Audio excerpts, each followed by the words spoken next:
ഏശയ്യാ പ്രവാചകൻ്റെ പുസ്തകം അധ്യായം 57. നീതിമാൻ നശിക്കുന്നു, ആരും കാര്യമാക്കുന്നില്ല. ഭക്തർ തുടച്ചു മാറ്റപ്പെടുന്നു, ആരും ശ്രദ്ധിക്കുന്നില്ല.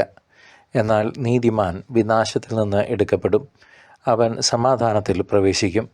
സന്മാർഗ നിരതൻ കിടക്കയിൽ വിശ്രമം കൊള്ളും. ആ വിചാരികയുടെ പുത്രന്മാരെ, വ്യഭിചാരിയുടെയും സ്വൈരിണിയുടെയും സന്തതികളെ അടുത്തു വരുവീൻ. ആരെയാണ് നിങ്ങൾ പരിഹസിക്കുന്നത്? ആർക്കെതിരെയാണ് നിങ്ങൾ വായ് പൊളിക്കുകയും നാവ് നീട്ടുകയും ചെയ്യുന്നത്?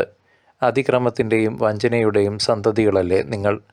ഓക്കുമരങ്ങൾക്കിടയിലും ഓരോ പച്ചമരത്തിൻ്റെയും ചുവട്ടിലും നിങ്ങൾ വിഷയാസക്തിയാൽ ജ്വലിക്കുന്നു. താഴ്വരകളിലും പാറയിടുക്കുകളിലും നിങ്ങൾ ശിശുക്കളെ കുരുതി കഴിയുന്നു. താഴ്വരകളിലെ മിനുസമുള്ള കല്ലുകൾക്കിടയിലാണ് നിൻ്റെ അവകാശം. അവ തന്നെയാണ് നിൻ്റെ ഓഹരി. അവയ്ക്ക് നീ ദ്രാവക നൈവേദ്യമൊഴുക്കി ധാന്യബലി അർപ്പിച്ചു. ഇവ കണ്ട് ഞാൻ അടങ്ങണമെന്നോ? ഉയർന്ന ഗിരിശൃംഗത്തിൽ നീ ശയ്യയൊരുക്കി, നീ അവിടെ ബലിയർപ്പിക്കാൻ പോയി. വാതിലിനും വാതിൽപ്പടിക്കും പിന്നിൽ നീ അടയാളങ്ങൾ സ്ഥാപിച്ചു. എന്നെ ഉപേക്ഷിച്ച് നീ വസ്ത്രമുരിഞ്ഞ് വിസ്തൃത ശയ്യ ഒരുക്കി അതിൽ കിടന്നു. നീ സഹശയനത്തിന് ആഗ്രഹിക്കുന്നവരുമായി വിലപേശി, നീ അവരുടെ നഗ്നത കണ്ടു. മോളേക്കിൻ്റെ അടുത്തേക്ക് നീ തൈലവുമായി പോയി, പലതരം സുഗന്ധദ്രവ്യങ്ങൾ കൊണ്ടുപോയി. നീ വിദൂരതയിലേക്ക്, പാതാളത്തിലേക്ക് പോലും ദൂതരെ അയച്ചു. വഴി നടന്ന് നീ തളർന്നു, എങ്കിലും പ്രതീക്ഷയ്ക്ക് വകയില്ലെന്ന് നീ പറഞ്ഞില്ല. ശക്തി വീണ്ടെടുത്തതിനാൽ നീ തളർന്നു വീണില്ല. ആരെ പേടിച്ചാണ് നീ കള്ളം പറഞ്ഞത്? എന്നെ ഓർക്കുകയോ എന്നെപ്പറ്റി ചിന്തിക്കുകയോ ചെയ്യാത്തത് എന്തുകൊണ്ട്? ദീർഘനാൾ ഞാൻ നിശബ്ദനായിരുന്നത് കൊണ്ടാണോ നീ എന്നെ ഭയപ്പെടാത്തത്? ഞാൻ നിൻ്റെ നീതിയും ചെയ്തികളും വെളിപ്പെടുത്താം, പക്ഷേ അവ നിനക്ക് അനുകൂലമാവുകയില്ല. നീ ശേഖരിച്ച വിഗ്രഹങ്ങൾ നിലവിളി കേട്ട് നിന്നെ രക്ഷിക്കട്ടെ. കാറ്റ് അവയെ പറത്തിക്കളയും, ഒരു നിശ്വാസം മതി അവയെ തെറിപ്പിക്കാൻ. എന്നെ ആശ്രയിക്കുന്നവൻ ദേശം കൈവശമാക്കും, അവന് എൻ്റെ വിശുദ്ധഗിരി അവകാശമായി ലഭിക്കും. ശാന്തിയും സൗഖ്യവും. പണിയുവീൻ, വഴിയൊരുക്കുവീൻ. എൻ്റെ ജനത്തിൻ്റെ മാർഗത്തിൽ നിന്ന് പ്രതിബന്ധങ്ങൾ നീക്കിക്കളയുവീൻ എന്ന് ആഹ്വാനം ഉയരും. അത്യുന്നതനും മഹത്വപൂർണനുമായവൻ, അനന്തതയിൽ വസിക്കുന്ന പരിശുദ്ധൻ എന്ന നാമം വഹിക്കുന്നവൻ അരുളി ചെയ്യുന്നു: ഞാൻ ഉന്നതമായ വിശുദ്ധ സ്ഥലത്ത് വസിക്കുന്നു. അനുതാപികളുടെ ഹൃദയത്തെയും വിനീതരുടെ ആത്മാവിനെയും നവീകരിക്കാൻ ഞാൻ അവരോടുകൂടെ വസിക്കുന്നു. ഞാൻ എന്നേക്കും കുറ്റം ആരോപിക്കുകയോ കോപിക്കുകയോ ഇല്ല, കാരണം എന്നിൽ നിന്നാണ് ജീവൻ പുറപ്പെടുന്നത്. ഞാനാണ് ജീവശ്വാസം നൽകിയത്. അവൻ്റെ ദുഷ്ടമായ അത്യാഗ്രഹം നിമിത്തം ഞാൻ കോപിച്ചു.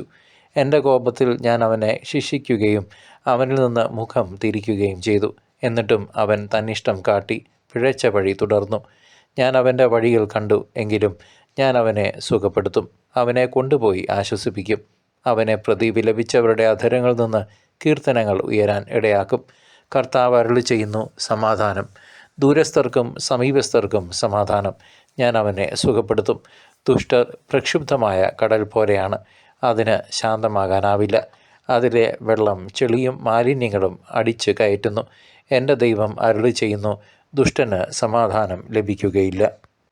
പ്രിയ ദൈവജനമേ, ബാബിലോണിയൻ പ്രവാസത്തിന് ശേഷമുള്ള ഇസ്രായേൽ ജനത്തിൻ്റെ ആത്മീയ തകർച്ചയുടെയും വിഗ്രഹാരാധനയുടെയും പശ്ചാത്തലത്തിലാണ് ഈ 57-ാം അധ്യായം രചിക്കപ്പെട്ടിരിക്കുന്നത്. നീതിമാന്മാർ ഇല്ലാതാകുമ്പോൾ ആരും അത് ഗൗനിക്കുന്നില്ലെന്നും ജനങ്ങൾ വിഗ്രഹാരാധനയുടെയും അനാചാരങ്ങളുടെയും പിന്നാലെ പോകുന്നുവെന്നും പ്രവാചകൻ വളരെ വേദനയോടെ ചൂണ്ടിക്കാട്ടുന്നു.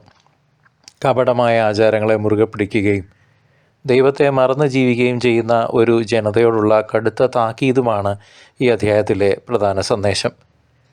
ചരിത്രപരമായി നോക്കിയാൽ ജെറുസലേമിലെ പുനരുദ്ധാരണ കാലഘട്ടത്തിൽ നിലനിന്നിരുന്ന സാമൂഹികമായ അനീതികളും ആത്മീയ ജീർണതയും പ്രവാചകൻ നേരിട്ട് കണ്ടിരുന്നു. തൻ്റെ ജനത്തിൻ്റെ ഈ അധപതനത്തിൽ അതീവ ദുഃഖിതനായ പ്രവാചകൻ അധർമ്മികൾക്ക് സമാധാനമില്ലെന്ന് അസന്നിഗ്ധമായി പ്രഖ്യാപിക്കുന്ന ധീരമായ നിലപാടാണ് ഇവിടെ സ്വീകരിക്കുന്നത്. ദൈവത്തിന് വിരുദ്ധമായി പ്രവർത്തിക്കുന്നവർക്ക് അവരുടെ മേൽ വന്നു ഭവിക്കുന്ന ന്യായവിധിയെക്കുറിച്ച് ഈ വചനഭാഗം വളരെ ഗൗരവമായി ഓർമ്മിപ്പിക്കുന്നു. ഉയരങ്ങളിൽ വസിക്കുന്ന പരിശുദ്ധനായ ദൈവം അഹങ്കാരികളെ തള്ളിക്കളയുകയും വിനീതരുടെ കൂടെ വസിക്കുകയും ചെയ്യുന്നു എന്ന വലിയ സത്യം ഇവിടെ വെളിപ്പെടുന്നുണ്ട്.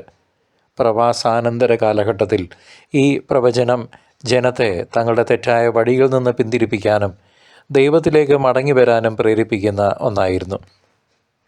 കഠിനഹൃദയരായ ഭരണാധികാരികളെയും ആത്മീയ നേതാക്കളെയും ഭയപ്പെടാതെ ദൈവത്തിൻ്റെ നീതിയെക്കുറിച്ച് സംസാരിക്കാനുള്ള യെശയ്യാ പ്രവാചകൻ്റെ അസാധാരണമായ ധൈര്യം ഈ വരികളിൽ തെളിഞ്ഞു നിൽക്കുന്നു. അനുതാപമില്ലാത്തവർക്ക് ദൈവത്തിൻ്റെ കോപവും അനുതപിക്കുന്നവർക്ക് അവിടുത്തെ ശാശ്വതമായ കരുണയും ലഭിക്കും എന്നത് ഈ അധ്യായത്തിൻ്റെ കാതലായ വശമാണ്.